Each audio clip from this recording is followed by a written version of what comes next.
The crack of cedar wood split the cold dawn air, and then came the vehicle, a pearl-white Lexus RX, plowing straight through my farm gate, like it was a decoration. No warning, no slowdown, just that chin tilted up in pure HOA royalty fashion, as she used my land like a public road. The first time. Figured it was a mistake the second time. A test. By the third, I knew this was war right on my own property. If you've ever dealt with someone like this, drop a comment below. But what she didn't know, my hidden cameras caught everything, and the trap I'd built would end her shortcut permanently. My name is Caleb Rowan. I thought I'd left the drama of dealing with entitled people behind when I quit my welding job in the city and moved back to the family farm. 12 acres of Texas dirt, a flock of 20 chickens, and a cedar gate my grandfather built with his own hands back in 1973. That gate wasn't just wood and hinges. It was a boundary marker, a piece of family history, and the last thing Grandpa made before he passed. The land had been in our family since before Willowbrook Estates was even a concept, back when this whole area was nothing but open country and the occasional ranch house. Then the developers came, carved up the neighboring parcels, and built their perfect little suburban kingdom with matching houses, manicured lawns, and a homeowners association that seemed to think it ruled the entire county. The thing is, my farm predated all of that. My property deed was filed decades before the first foundation was poured in Willowbrook, which meant I wasn't bound by their covenants, their rules, or their busybody board meetings. I had my own land, my own life, and my own business to mind. I kept the place clean, fixed the cedar gate whenever the hinges got loose, and installed a few security cameras around the chicken coop after a pack of coyotes got too curious last winter. Those cameras were simple, weatherproof units, nothing fancy, just enough to check on the birds from my phone when I was inside making coffee. I also kept a small bookshelf in the living room with practical reading material, including a well-worn copy of Texas Property Rights, a landowner's guide that I'd been flipping through on and off for the past few months. Not because I expected trouble, but because Grandpa always said a man should know what he owns and how to protect it. Vivian Prescott, on the other hand, had a very different idea of property rights. 52 years old, third consecutive term as president of the Willowbrook Estates Homeowners Association, and the proud driver of that pearl-white Lexus RX 350. The neighbors had a nickname for vehicles like hers, the suburban Queen Mobile. Vivian fit the description perfectly. She was known throughout the subdivision for issuing violation notices over the smallest infractions, organizing neighborhood watch programs that functioned more like surveillance networks, and constantly reminding everyone that she was personally responsible for keeping property values sky high. She had a clipboard, a stack of printed HOA bylaws, and an unshakable belief that her title gave her authority over everyone and everything within a 5-mile radius. The first incident happened on a Tuesday morning at 5:47. I was out feeding the chickens when I heard an engine roar past, followed by the creak of the west gate swinging open. By the time I jogged over to see what was happening, all I caught was the tail end of a white SUV disappearing around the bend toward County Road 12. The gate was still standing, but one of the hinges had been knocked slightly crooked. I pulled out my phone, took a picture of the damage, and noted the time. It seemed odd, but not worth losing sleep over. Maybe someone got lost. Maybe they thought it was a public access road. These things happen. Later that afternoon, I ran into Morgan Blake, the dairy supplier who made deliveries every Tuesday and Friday. I asked if he'd seen a white Lexus come through that morning. Morgan nodded without hesitation and told me it was Vivian Prescott's vehicle. He said he'd seen her use that route multiple times over the past few weeks, maybe even months. He assumed I'd given her permission. That's when I realized this wasn't an accident. This was a pattern. Vivian had been treating my land like her personal shortcut, cutting several minutes off her drive to wherever she was going. And she'd been doing it long enough that other people thought it was normal. I decided to handle it the civilized way. That evening, I walked over to Vivian's house, a pristine 2-story colonial with a flawless lawn and an HOA flag flying from a pole on the front porch. When she answered the door, she was still wearing tennis whites and holding a sweating glass of iced tea. I kept my tone polite and explained that I'd noticed her vehicle crossing my property that morning. I clarified that the road wasn't public access and asked her to use the main subdivision roads going forward. Her reaction was immediate and dismissive. First came the feigned surprise, as if she'd never considered the possibility that someone might object. Then came the circular reasoning about convenience and efficiency, insisting that everyone use that route. When I pointed out that nobody else used it because it belonged to my family, she shifted to outright condescension. She informed me that as HOA president, she had responsibilities to the entire community, and my little dirt road helped her perform her duties faster. I reminded her that my land wasn't part of the HOA. She laughed, told me to worry about my chickens, and said she didn't have time for trivial complaints. Then she closed the door in my face. I stood there for a moment on her perfectly edged walkway, looking at that door with its seasonal wreath and polished brass knocker. Behind me stretched the rows of identical homes, identical SUVs, identical lives under Vivian's watchful rule. I didn't knock again. I didn't raise my voice. I simply turned and walked back to my truck. But as I walked, my hand drifted to my pocket where my phone had been recording the entire conversation. Texas is a one-party consent state for recordings.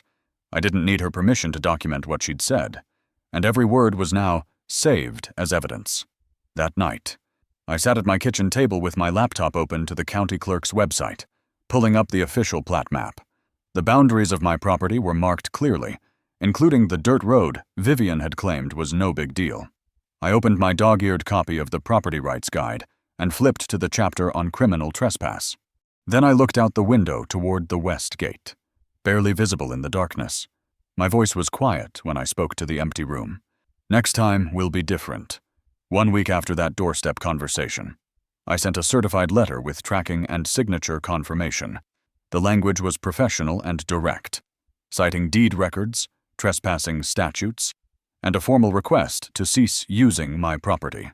I kept copies of everything, building a paper trail that would matter if this went further. The letter was signed on Thursday afternoon. The following Saturday morning, I was inside making breakfast when I heard the engine. I grabbed my phone and got to the window just in time to see the white Lexus idling at the closed gate. Vivian stepped out, examined the barrier for a moment as if considering her options, then returned to the driver's seat. I thought maybe the letter had worked, that she'd finally understood the boundary and was about to turn around. Instead, she backed up about 20 feet, paused, and then accelerated straight into the gate with enough force that the entire structure shuddered on impact. The cedar held for half a second before the weight and momentum of the vehicle won. When the Lexus disappeared down the dirt road, I walked out to find the gate twisted at an angle, the bottom rail gouged and splintered where the bumper had made contact, and the whole frame listing like a broken bone that hadn't been set properly. The damage wasn't just structural, it was personal. My grandfather had shaped every piece of that gate by hand, fitted every joint with the patience of a man who understood that good work takes time. Now it looked like something that belonged in a scrap pile. I took photographs from multiple angles, noting the fresh scrapes in the wood and the way the latch mechanism had been bent beyond repair. The estimate for materials and labor came to between $200 and $300, assuming I did most of the work myself. I pulled up the security camera footage from the chicken coop and confirmed that the angle had captured part of the incident. The quality wasn't ideal, and the license plate was only partially visible, but it showed the deliberate backup and the forward charge. This wasn't an accident. This was calculated destruction. 2 days later, an envelope arrived from the Willowbrook Estates HOA with a printed violation notice listing 3 infractions against my property: fence aesthetics, livestock in a residential zone, and excessive poultry noise. The penalty was set at $150 per day until compliance, with a 14-day deadline. I downloaded the Willowbrook covenants and spent 30 minutes confirming what I already knew. My land predated the subdivision, existed outside their jurisdiction, and wasn't bound by any of their rules. The notice was legally worthless, but it told me exactly how Vivian intended to fight. She was going to use her position to bury me in bureaucratic harassment until I gave up. I requested certified copies of my deed and plat map from the county clerk and emailed the State Real Estate Commission about filing complaints against HOAs that exceeded their authority. Everything would be ready by the end of the week. In the meantime, another piece of mail arrived inviting me to the monthly HOA meeting. The topic was listed as community safety concerns. I knew what that meant, but I decided to attend anyway. Not to argue, but to see how she operated when she controlled the room. The meeting took place on Thursday evening at the community center. About 30 residents filled the folding chairs. Vivian sat at the head table with board members Trent Aldridge and Mallory Dane, flanking her, like silent sentinels. 15 minutes in. She stood and announced an urgent matter affecting everyone's well-being. A photograph of my gate appeared on the projection screen, looking weathered and rustic from a distance. She described it as an obstruction blocking a community route, claimed I'd suddenly decided to create problems after years of cooperation, and mentioned threatening letters. The room buzzed with whispers. Every head turned toward me in the back row. Vivian kept talking, saying she'd tried to reason with me, tried to explain that neighborhoods function on mutual respect, but I'd refused every attempt at compromise. She never mentioned that the road crossed private property. She never acknowledged the repeated trespassing. She never showed the actual content of my letter, which had been nothing but a legal notification of my rights. I raised my hand to speak. Vivian informed me I'd have my turn after she finished, that this was her meeting, and there were procedures to follow. I lowered my hand and quietly activated my phone's voice recorder. One-party consent meant I could preserve every word without asking permission. When the meeting ended an hour later, the social consequences were immediate and obvious. Morgan Blake avoided my gaze on his way to the parking lot. Casey Dalton turned down a different aisle to avoid walking past me. Taylor Brooks suddenly found her phone incredibly fascinating. The message had been delivered and received. Vivian had framed me as the neighborhood problem, and everyone had chosen to believe her without question. I drove home with that rejection sitting heavily in my chest. When I reached what remained of the gate, I sat in my truck and stared at the twisted cedar for a long moment. Then I opened my phone and searched for outdoor security cameras with night vision capability. I added 4 units to my cart. Then I searched for a steel pipe, 4 inches in diameter, and added that too. I looked at the broken gate one more time. When I spoke, my voice was cold and certain. She wants a war. Fine. 2 weeks after the HOA meeting, the social consequences became impossible to ignore. The annual neighborhood barbecue invitation that had arrived every summer for the past 5 years never showed up in my mailbox. Morgan Blake stopped delivering milk to my front porch and started leaving it at the end of the driveway instead, even though that meant I had to walk an extra 200 yards in the Texas heat. Casey Dalton's hardware store was suddenly out of stock every time I needed supplies, forcing me to drive an extra 20 minutes to the next town. And on the community social media app that connected all the Willowbrook residents, anonymous posts started appearing about uncooperative neighbors, selfish individuals blocking public access, and people who refused to be team players. My name was never mentioned directly, but the implication was clear to anyone paying attention. I took screenshots of every post, saved them with timestamps, and added them to my growing file. I didn't respond. I didn't defend myself. I just documented everything and waited. The gate incidents continued. On a Monday morning, just after 6:30, I was inside when I heard the now familiar sound of an engine, followed by the groan of wood under stress. By the time I got outside, the Lexus was already gone, and one entire side panel of the gate had been torn completely loose from its mounting. On Friday of that same week, I decided to wait by the window before dawn with my phone ready. At 5:55, the white SUV appeared. I started recording as Vivian approached the closed barrier, barely slowed, and simply drove through as if the gate were made of paper instead of cedar. The video quality was poor in the early morning darkness, and the license plate was partially obscured by shadow, but the shape and color of the vehicle were unmistakable. I saved the file, labeled it with the date and time, and added it to my documentation folder alongside the photographs and repair receipts. The total cost of damages had now reached $1,100. On Wednesday afternoon, my phone rang with a call from a number I didn't recognize. The voice on the other end introduced himself as Officer Derek Mills from County Code Enforcement. He explained that they'd received complaints about unsanitary conditions and noise violations at my property and needed to schedule an inspection. I asked who had filed the complaint. He told me that the information was confidential, but assured me this was standard procedure. Officer Mills arrived on Tuesday, spent 45 minutes walking the perimeter of my farm, checking the chicken coop, examining the compost area, and reviewing my waste management system. When he finished, he closed his notebook and told me he found no violations of any kind.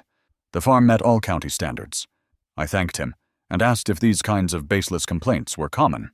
He hesitated, then mentioned that his office had been receiving an unusual number of reports from this area lately, most of which turned out to be unfounded. He didn't say Vivian's name, but he didn't need to.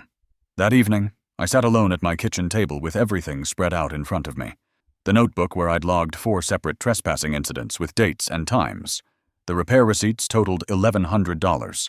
The certified letter with its tracking confirmation. The screenshots from social media show the anonymous harassment campaign. The audio recording from the HOA meeting where Vivian had publicly misrepresented the situation.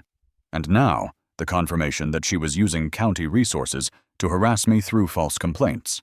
I had 2 choices, and I understood that the decision I made would define everything that came after. I could let it go, stop making waves, accept that sometimes people like Vivian win simply because they're willing to fight dirtier and longer than everyone else. Maybe she'd get bored. Maybe the community would forget. Maybe things would eventually return to normal if I just kept my head down and my mouth shut. Or I could stand up. I could keep collecting evidence, contact the sheriff's office, and build a case strong enough that even Vivian's HOA connections couldn't protect her. It would mean more isolation, more sideways glances from neighbors, more months of being treated like the villain in a story where I was actually the victim. But it would also mean keeping the boundary my grandfather had established, defending the property that had been in my family for 3 generations, and refusing to let someone with a clipboard and an inflated sense of authority take what wasn't theirs to take. I looked up at the photograph hanging on the wall, the one showing my grandfather in his veteran's uniform standing in front of the very gate that was now damaged beyond simple repair. He'd fought for things that mattered. He'd held lines that needed holding. I'd already made my choice weeks ago. Everything since then had just been preparation. I walked outside to check on the new security cameras I'd installed over the weekend. 4 units positioned at strategic angles, each one hidden in plain sight among the farm equipment and outbuildings. The small green indicator lights blinked steadily in the darkness, confirming that every angle of the west gate was now under constant surveillance. The footage was being saved both to cloud storage and to a local backup drive inside my house, creating a redundant record that couldn't be easily erased or disputed. I'd positioned the cameras carefully to capture not just the gate itself, but also the approach from both directions, ensuring that any vehicle would be clearly visible and identifiable long before it reached the barrier. The timestamps were synchronized to atomic clock accuracy. The resolution was high enough to read license plates even in low light. This wasn't just security. This was building an airtight case, 1 frame at a time. I stood there in the middle of my property, looking toward the lights of Willowbrook Estates glowing in the distance like a wall of judgment. That was Vivian's world. The realm of rules and regulations and homeowner covenants, where she held absolute power. Out here in the darkness was mine, with broken gates and chickens and the kind of silence that comes from being deliberately excluded. But in that darkness, 4 cameras watched everything. And in my garage, steel pipes waited to be assembled into something that would finally force this situation to its inevitable conclusion. I spoke quietly to the night air, my words carrying a certainty that came from knowing I was done retreating. She thinks she can do to you whatever she wants. She's about to learn what boundaries actually mean. The next morning, I made a phone call, not to the police, not to a lawyer. I called an old friend named Marcus Hale, who ran a welding shop in Austin and had taught me half of what I knew about metalwork back when I was first starting in the trade. When he answered, I got straight to the point and told him I needed a favor. I needed him to help me build a gate, but not an ordinary one. The kind that would stop a Lexus in its tracks. There was a pause on the line. Then Marcus laughed and asked what kind of game I was playing. I looked out the window at the ruined cedar structure that had stood for 50 years before Vivian decided it was in her way. My answer was simple and direct. I'm building a trap. I spent the next 3 days creating a systematic plan on paper, keeping everything offline and under my control. 5 steps. Complete the camera system. Compile evidence into a formal case file, design a gate that could withstand vehicle impact, send a final certified warning, contact the sheriff's office before the next incident. The camera installation was already done, but I spent an entire afternoon testing angles and eliminating blind spots. 4 Arlo Pro units with solar charging, hidden inside a birdhouse on the fence line, beneath the chicken coop overhang, tucked into an equipment shed corner, and disguised as part of a weather station, nearly invisible from ground level. Each was recorded in 2K resolution with night vision and pushed real-time alerts to my phone. Footage is saved simultaneously to cloud storage and a network drive inside my house. creating backups that would survive even if someone found and destroyed the cameras. The evidence folder represented weeks of documentation, and assembling it into something coherent forced me to confront exactly how far this had gone. Tab A held the property deed, the plat map, and the HOA jurisdiction confirmation. Tab B contained both certified letters with tracking receipts and the doorstep conversation audio. Tab C showed 4 trespassing incidents with timestamps, damage photos, and video clips. Tab D held social media screenshots, the HOA meeting recording, and the fraudulent violation notice. I numbered every page and wrote summaries for each section, knowing that somewhere in these documents was proof that I hadn't imagined this, that I wasn't overreacting, that someone with authority and community trust had chosen to abuse both. This folder was more than evidence. It was validation that my boundary mattered enough to defend. The legal research took most of an evening. Texas Penal Code Section 30-05 made trespassing after notice a prosecutable offense, and my certified letters clearly qualified as notice. Section 28-03 covered property damage, and my $1,100 in repairs fell well within criminal territory. I copied the statute numbers and core definitions into my notes, committing the language to memory. Knowing the law didn't just give me a legal foundation, it gave me certainty. Vivian had power and position and community backing, but I had something she'd overlooked completely. I had documentation, and I had the law itself on my side. Marcus Hale arrived Saturday morning with a steel pipe and welding equipment loaded in his truck. We stood in front of the damaged cedar gate while I explained the design. 4-inch steel pipe with 1/4-inch walls forming a frame strong enough to stop a vehicle cold. Cedar boards from the old gate would cover the exterior, making it look unchanged. But the key difference was the hinge system. A custom design Marcus suggested using double-bearing industrial hinges mounted to embedded steel plates in concrete posts, creating a pivot point that could handle thousands of pounds of lateral force without failing. We'd also integrate the locking mechanism directly into the frame rather than using an external padlock, making it impossible to simply cut a lock and push through. Marcus asked if I was certain about this, noting that anyone who hit it would likely total their vehicle. I told him I wasn't forcing anyone to ram my gate. I was building a barrier on my own land. What someone chose to do with that was their decision. We spent the weekend in my garage, cutting, fitting, and welding the steel frame with precision that would make the structure virtually indestructible. Marcus worked the torch while I ground welds smooth.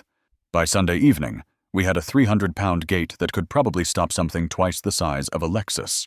We attached the cedar boards using hidden bolts, matching the weathered appearance so perfectly that from 20 feet, it looked identical to the original. The old gate had been built with love and patience. This one was built with physics and resolution. Monday. I drafted the second certified letter with a firmer tone. I listed the 4 documented incidents with dates and times, cited the relevant penal code sections, and stated clearly that future violations would be reported immediately with video evidence.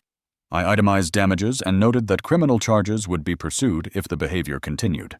The letter ended with a final statement that this was her last notification before legal action. I mailed it with signature confirmation that same afternoon. Wednesday. I went to the county sheriff's office and met with Deputy Colin Avery in a conference room that smelled like burnt coffee. I explained the situation briefly and handed him my evidence folder. I wasn't asking for immediate action, just making sure he had the full background before the situation escalated further. Deputy Avery flipped through the pages, his eyebrows rising at how thoroughly everything was documented.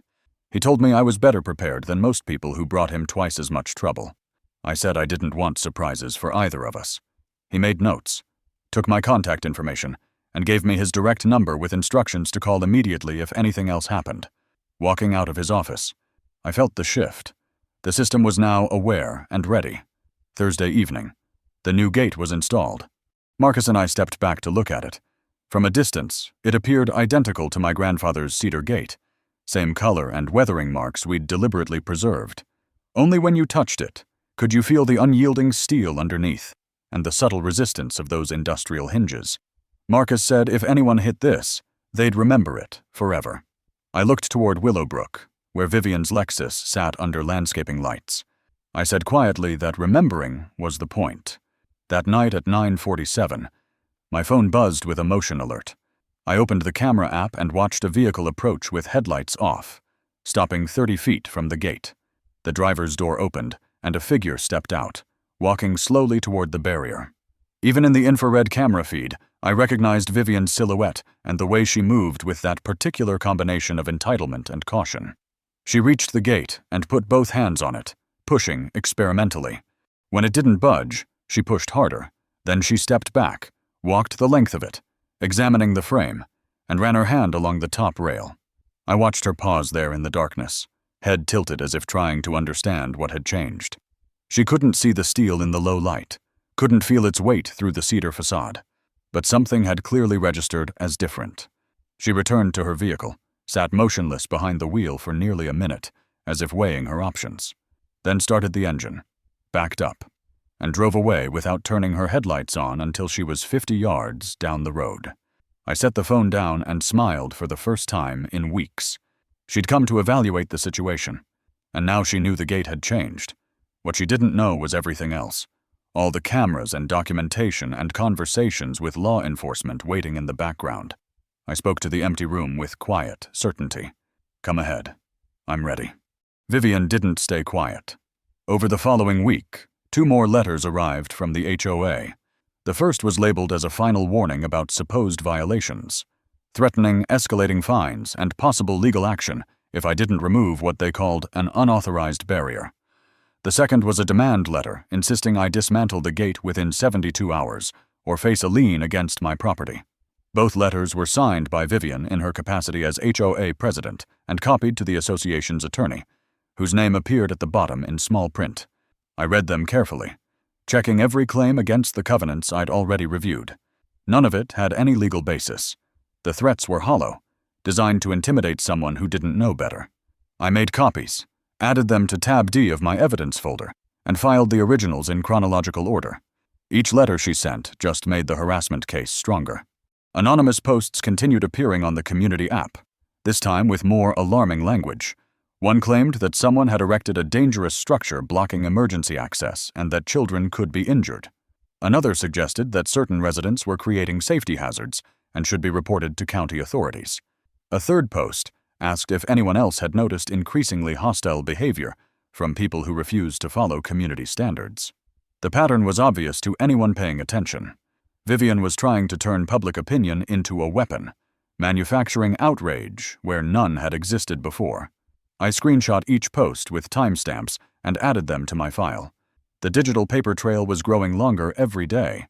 On Tuesday morning, my phone rang with another unfamiliar number. This time it was someone from the county fire marshal's office explaining they'd received a complaint that my gate blocked a designated fire access road. I told them the gate was on private property that had never been designated for emergency access, but they said they were required to investigate all reports. The inspector arrived that afternoon, walked the property line with a county map, and confirmed within 15 minutes that there was no fire code violation. The road was private, and always had been. As he was leaving, he mentioned off the record that his office had been getting unusual numbers of complaints from this area lately, most of which turned out to be baseless. He didn't need to say more. The pattern spoke for itself. Thursday morning, just after 6, the cameras caught Vivian's return. She approached the gate in the white Lexus, slowed as she got close, then stopped completely about 10 feet away. For several seconds, she just sat there with the engine running, studying the barrier as if trying to decide whether her previous inspection had been accurate. Then she put the vehicle in reverse, backed up about 20 feet, and accelerated forward. The impact wasn't as violent as I'd expected. She'd probably only been doing 15 or 20 miles per hour, testing rather than fully committing. The gate absorbed the hit without moving, and the Lexus bounced backward with a sickening crunch of plastic and metal. The front bumper hung loose. The headlight on the driver's side was shattered.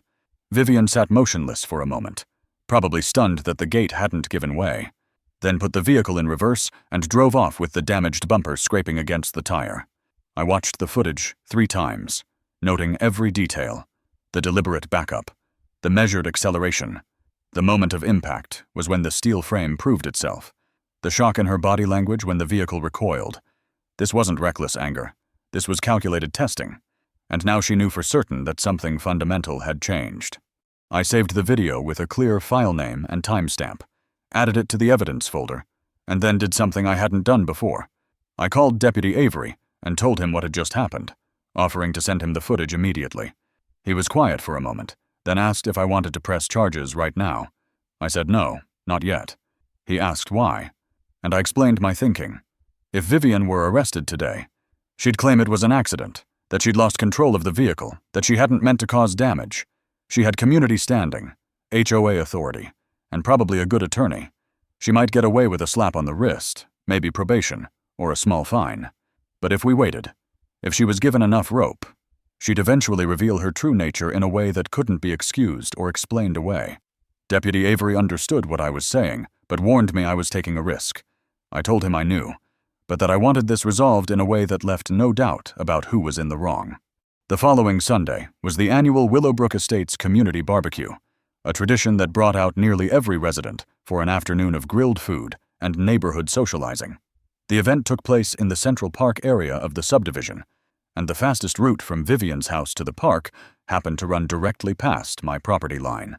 I'd received no invitation this year, which wasn't surprising given how thoroughly I'd been excluded from community activities. But I knew Vivian would attend. She never missed an opportunity to hold court at neighborhood gatherings. And as the current HOA president, she'd probably feel obligated to arrive early and stay late. The timing was almost too perfect. A public event with dozens of witnesses, a route that passed right by the gate, and Vivian's established pattern of using my property as her personal shortcut. All the elements were in place for a confrontation that couldn't be hidden or minimized.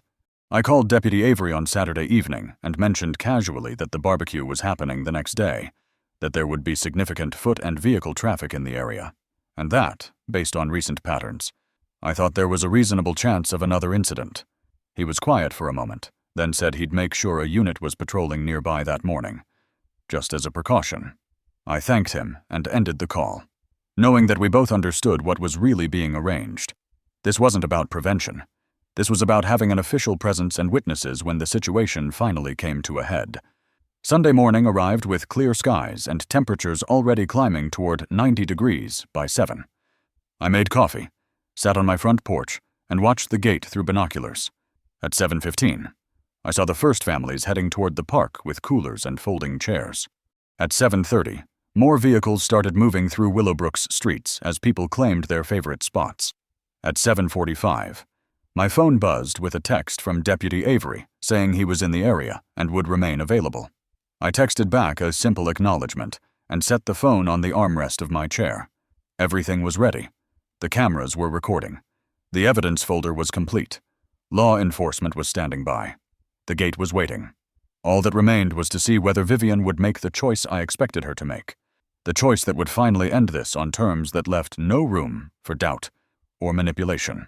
I finished my coffee and spoke quietly to the morning air. Today's the day. Hers or mine. Sunday morning unfolded exactly as expected. By 7:30, Willowbrook Estates was alive with activity as families emerged from their matching homes, carrying platters of food and dragging coolers toward the Central Park. The smell of charcoal and lighter fluid drifted in the warm air. Children ran across perfectly maintained lawns, while parents called after them to slow down and watch for cars.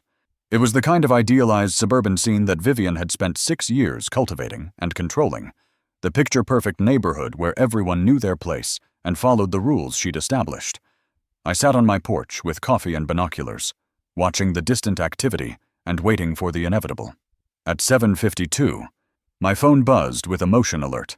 I opened the camera app and saw the white Lexus appear at the far end of the dirt road leading to my west gate. The vehicle moved slowly at first, almost cautiously, as if Vivian was still considering her options. Then it stopped completely about 50 yards out. I watched the live feed as she sat there idling, probably checking her phone or adjusting her sunglasses or convincing herself that this route was still viable, despite everything that had happened. The gate stood waiting, cedar boards hiding steel bones, looking deceptively similar to the barrier she'd broken through half a dozen times before. She didn't know about the industrial hinges or the embedded steel plates or the 300-pound frame that Marcus and I had welded together. She only knew that something had changed, and she was about to find out exactly how much. The Lexus suddenly lurched backward, reversing 25 or 30 feet, and I understood immediately what was coming. This wasn't going to be a cautious test like the previous attempt. This was commitment. The brake lights flared briefly. The engine revved loud enough that I could hear it from my porch 200 yards away. And then the vehicle launched forward with real speed behind it. I estimated she was doing close to 30 miles per hour when the front end collided with the gate in a collision that sent a shockwave through the morning quiet. The sound was enormous. Metal meeting metal, with the finality of a door slamming shut on any possibility of retreat. The Lexus stopped dead, crumpling inward as the hood buckled and the airbags deployed with muffled explosions. The gate rocked slightly on its reinforced hinges, scraped and dented on the cedar exterior, but fundamentally intact. Steam began rising from the Lexus's destroyed radiator as the engine made a grinding noise and went silent. For several seconds, nothing moved. Then the driver's door swung open and Vivian stumbled out, white powder from the airbag covering her dark blazer and khaki pants. She wasn't visibly injured, just disoriented, staring at the gate as if it had personally betrayed her. Then reality seemed to catch up with her all at once, and she started screaming, her voice cracking with rage and disbelief. She demanded to know what kind of gate this was, who had authorized it, and how I dared to do this. She kicked at the cedar boards, pounded them with her fists, achieving nothing except scraped knuckles and the attention of everyone within earshot. She screamed my name repeatedly, demanding I come out and face her, as if I'd somehow been the one who drove a vehicle into a barrier on my own property. The screaming brought witnesses running. Morgan Blake arrived first, probably drawn by the crash, followed quickly by Casey Dalton and Taylor Brooks. Then came Riley Anders with a phone already recording, and Jamie Whitman with 2 children in tow, who were quickly sent back toward the park. Within 5 minutes, there were at least 15 people gathered around the scene, forming a loose semicircle of shocked neighbors staring at the destroyed Lexus and the furious woman still yelling incoherently at the undamaged gate. Jordan Myers arrived and asked if anyone had called emergency services. Several people held up phones. The crowd kept growing as more residents abandoned the barbecue setup to investigate the commotion. By the time I decided to walk over, there were easily 20 witnesses standing in the dirt road, watching Vivian's very public meltdown, with expressions ranging from confusion to dawning horror. I approached slowly, carrying my tablet rather than my phone, keeping my expression neutral and my voice calm. I didn't address Vivian directly. Instead, I walked to where Morgan Blake and Casey Dalton stood and asked if everyone wanted to see what had actually been happening. I opened the tablet to a compilation video I'd prepared the night before. 7 incidents, edited together in chronological order, with timestamps and clear shots of the license plate. The first clip showed the initial trespass when I'd still believed it might be a mistake. The second showed the conversation at the gate where she'd ignored my request to stop. The third through 6th showed increasingly aggressive approaches and impacts. The 7th was the footage from 3 minutes ago, Vivian deliberately backing up and accelerating into the barrier with unmistakable intent. Morgan Blake watched the entire sequence and said he couldn't believe what he was seeing. Casey Dalton asked how long this had been going on. Taylor Brooks covered her mouth and shook her head slowly.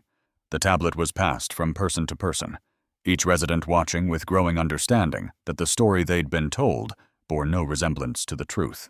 Vivian finally noticed the crowd wasn't paying attention to her anymore and turned to see what they were looking at.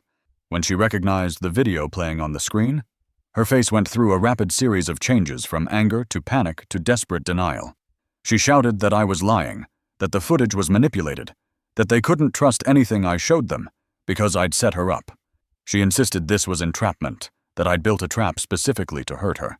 I responded quietly that I'd built a gate on my own land and that she'd chosen to drive into it 7 times, despite being asked repeatedly to stop.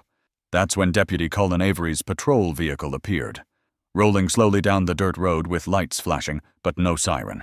He parked behind the cluster of witnesses, stepped out with deliberate calm, and surveyed the scene with the practiced eye of someone who'd seen this exact situation play out in his mind. He looked at the destroyed Lexus with its deployed airbags. He looked at Vivian, covered in white powder and still breathing hard from her screaming. He looked at the gate, standing firm with fresh scrapes but no structural damage. Then he looked at me and asked if this was the incident I'd discussed with him. I confirmed that it was, and offered him the tablet showing all 7 violations. He accepted it, watched 30 seconds of footage, and nodded once. Deputy Avery turned to Vivian and informed her in a flat professional voice that he needed her to stay where she was.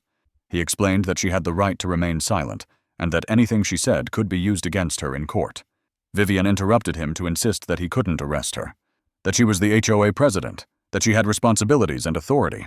Deputy Avery continued without acknowledging her protests, stating that she was being detained on suspicion of criminal trespass and criminal mischief, and that she needed to place her hands behind her back.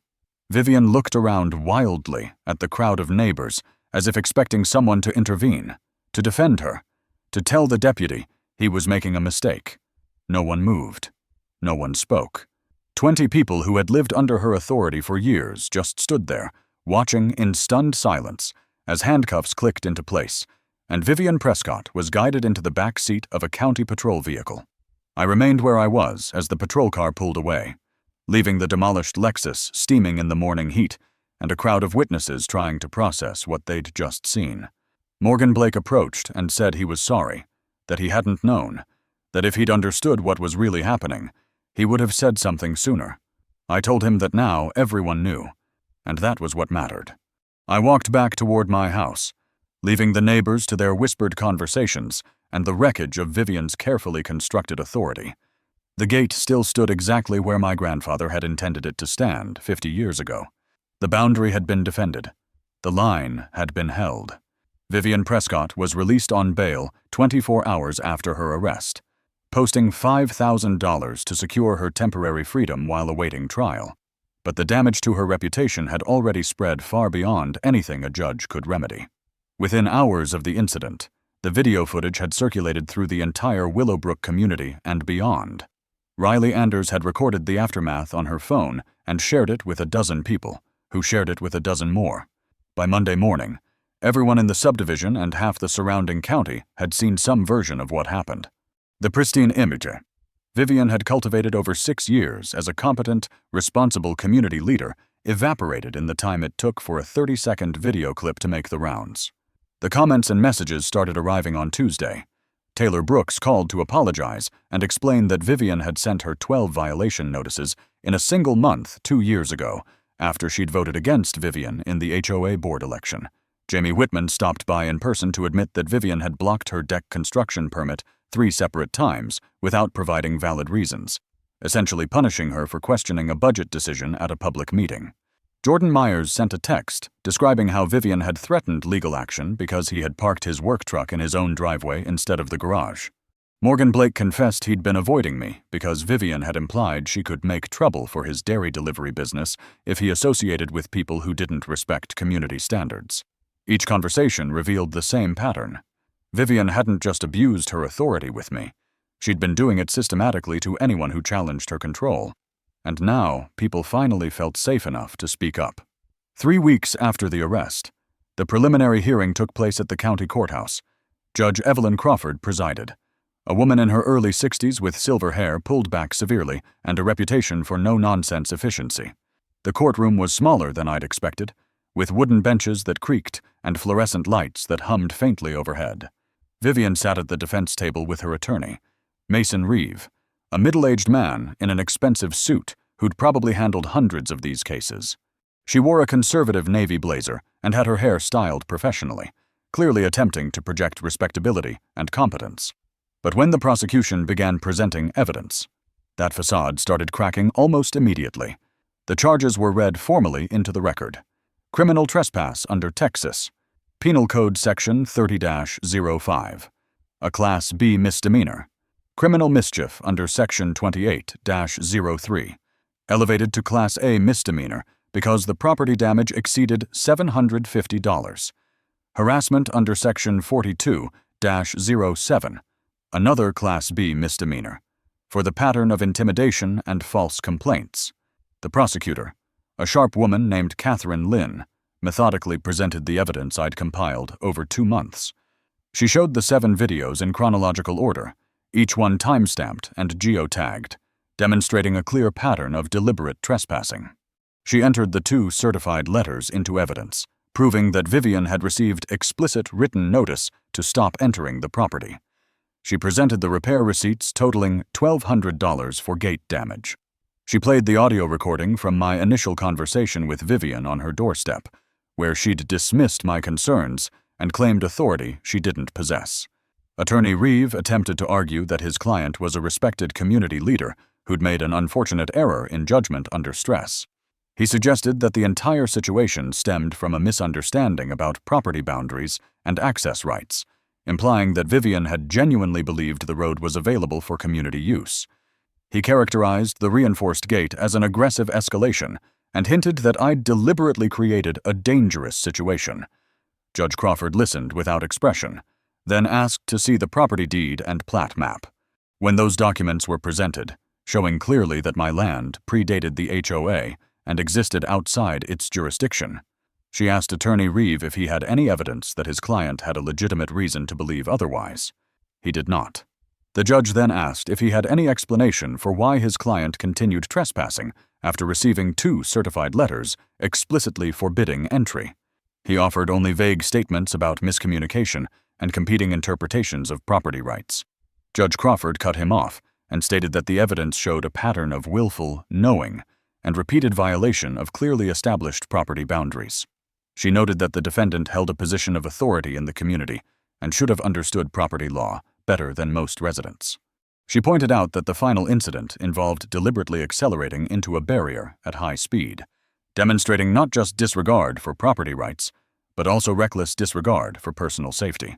She said the behavior represented not a simple mistake, but a systematic abuse of perceived power and a contemptuous attitude toward legal boundaries. Then she announced her ruling: guilty on all 3 charges. The sentencing came 2 weeks later in the same courtroom. Judge Crawford imposed 12 months of supervised probation with strict conditions: $500 in fines for the criminal trespass charge, $1,500 in fines for the criminal mischief charge, $2,500 in restitution to me, covering repair costs and legal fees, a protective order prohibiting Vivian from coming within 500 feet of me or my property for 2 years, 40 hours of community service to be completed within 6 months. Any violation of probation terms would result in immediate jail time of up to 180 days. Judge Crawford made a point of stating on the record that positions of community authority came with responsibility, and that abusing such positions to harass private citizens would not be tolerated in her courtroom. I sat in the gallery and watched Vivian's face as the sentence was read. She didn't cry or protest. She just stared straight ahead with a rigid expression that suggested she was trying very hard not to react at all. When the judge dismissed the court, Vivian stood, spoke briefly with her attorney, and walked out without looking at anyone.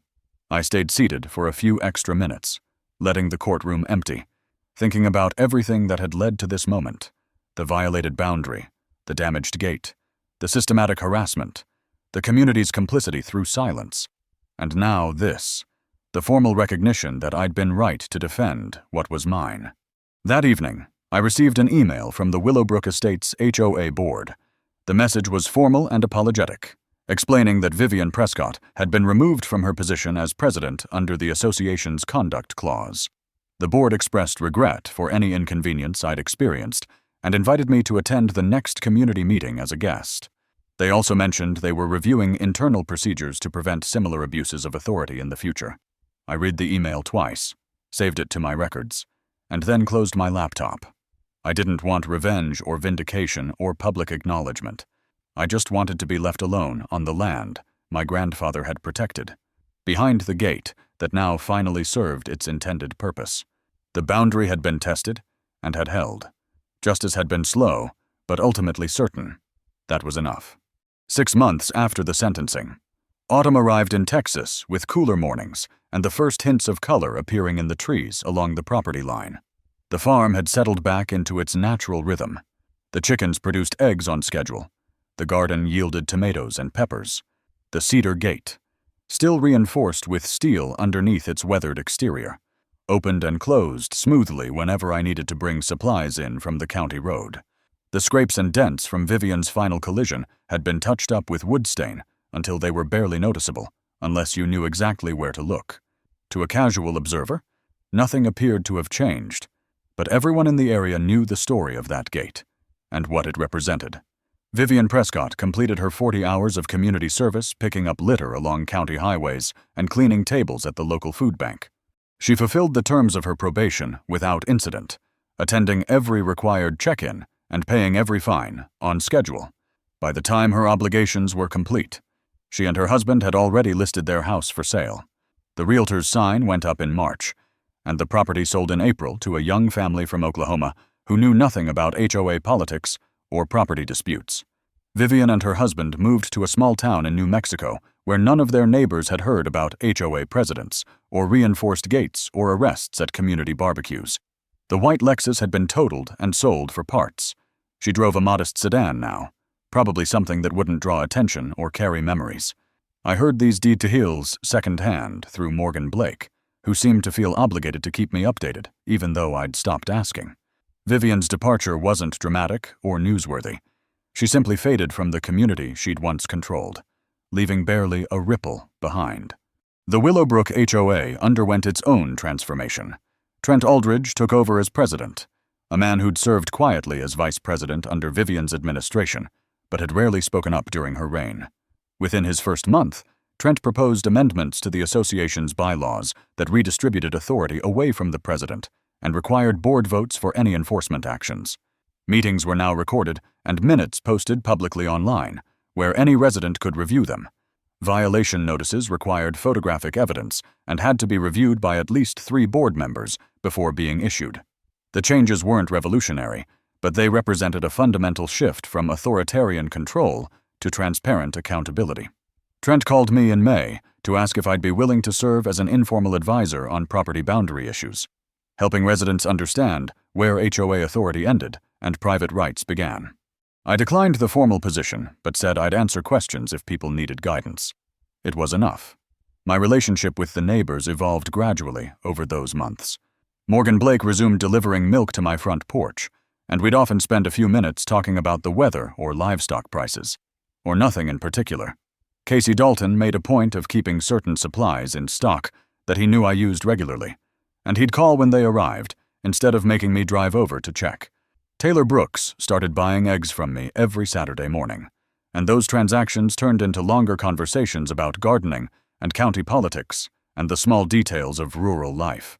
People who'd avoided eye contact 6 months earlier now waved when driving past, stopped to chat if we crossed paths in town, and generally treated me like a normal member of the community rather than a problem to be managed. I hadn't sought their approval or their friendship, but their quiet acceptance felt like a restoration of something that should never have been taken away in the first place. One evening in late September, I stood at the gate as the sun dropped toward the horizon, painting the sky in shades of orange and purple that seemed almost too vivid to be real. Behind me stretched 12 acres of land that had been in my family for 3 generations, purchased with honest money and maintained through honest work. Ahead lay Willowbrook Estates, with its neat rows of houses and manicured lawns, and homeowners who were slowly learning that rules existed to serve communities, not to serve the people who enforced them. The contrast between those 2 worlds was still visible in the landscape, the divide between subdivision and farmland marked by fences and roads, and the legal boundaries documented in county records. But the hostile tension that had defined that boundary for months had dissolved into something approaching mutual respect. The gate itself stood as a quiet monument to the entire ordeal. Cedar on the outside, steel underneath, old wood salvaged from my grandfather's original construction, new metal welded by my own hands, a barrier that looked traditional and inviting when approached with good intentions, but immovable when confronted with force. It wasn't just a gate anymore. It was a statement about what happens when you defend something worth defending, when you document rather than destroy, when you trust the system to work even when every instinct tells you the system is too slow or too weak or too easily corrupted. The gate had held physically, but more importantly, the principle behind it had held legally and morally. Boundaries exist for a reason, and respecting them is what separates civilization from chaos. I thought about calling my grandfather's memory forward, imagining what he might say if he could see how things had turned out.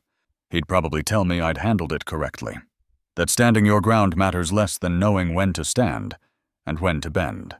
He'd definitely approve of the documentation, the careful collection of evidence, the methodical approach to confrontation. But mostly I think he'd be satisfied that the land remained in the family, that the gate still marked the entrance, and that the boundary he'd established back in 1973 continued to mean something tangible and enforceable. Legacy isn't just about passing down property.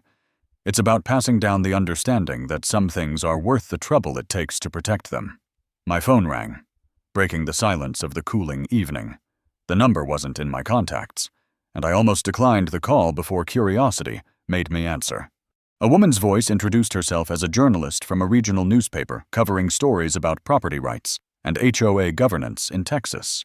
She explained that she'd heard about what happened in Willowbrook and wanted to know if I'd be willing to talk about it for an article she was writing on the balance between community authority and individual rights. I stood there with the phone to my ear, looking at the gate that had become the physical center of that exact question. I could say no, keep everything private, let the story fade into local memory, and eventually disappear. Or I could share what I'd learned, help other people understand that defending your boundaries doesn't make you selfish or difficult, and that standing up to abuse of power is sometimes the most community-minded thing you can possibly do. I told her I'd talk, but only if the article focused on rights and responsibilities rather than revenge or conflict. I didn't want people thinking this was a template for how to humiliate your neighbors or win petty disputes. It was a story about knowing what belonged to you, understanding how to protect it legally, and refusing to let someone's position or authority intimidate you into surrendering what was rightfully yours. She agreed, and we scheduled a phone interview for the following week. When the call ended, I set the phone down and took one last look at the gate before heading inside. The boundary had been tested and defended. The principle had been documented and vindicated. And now maybe the experience could help someone else facing a similar situation. Someone who needed to hear that standing firm doesn't require violence or anger, just patience and evidence, and the willingness to trust that justice eventually finds its way forward. The story wasn't finished. It was just beginning a different chapter, one where the lessons learned could spread beyond 12 acres of Texas farmland and reach people who needed them. That felt right. That felt like the kind of legacy my grandfather would have understood. Protection isn't just about gates and fences. It's about principles that hold firm when everything else gives way. I walked back to the house as darkness settled over the land, leaving the gate to stand watch through another night.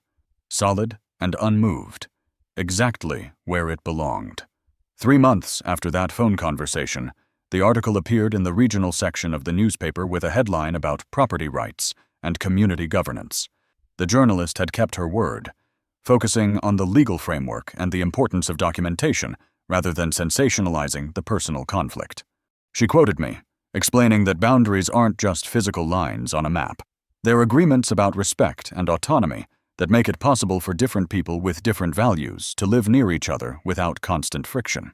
The article included interviews with legal experts discussing Texas property law, HOA governance specialists talking about the need for checks and balances in neighborhood associations, and even a quote from Judge Crawford emphasizing that authority without accountability inevitably leads to abuse.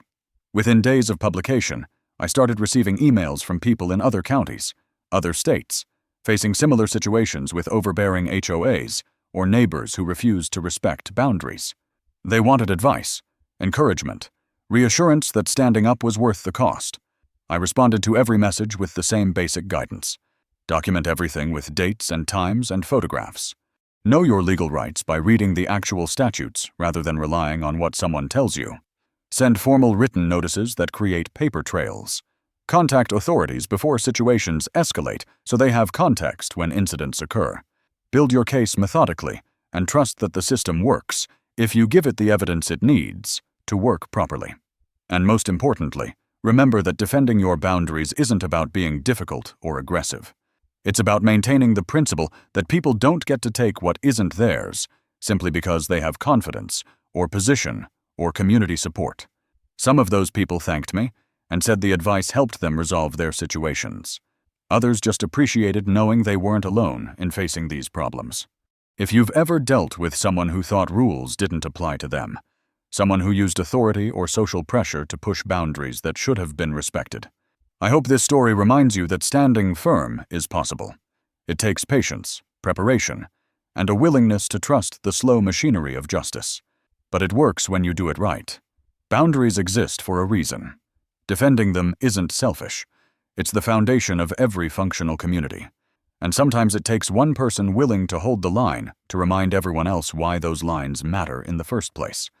If this story resonated with you, if you've ever had to stand your ground, protect what mattered, or hold a boundary no one else understood, leave a comment below. Share this with someone who might need the reminder that they're not alone. And if you want more stories about justice, resolve, and the quiet strength it takes to stand firm, follow Karma Fence. Sometimes, one person holding the line is enough to change everything.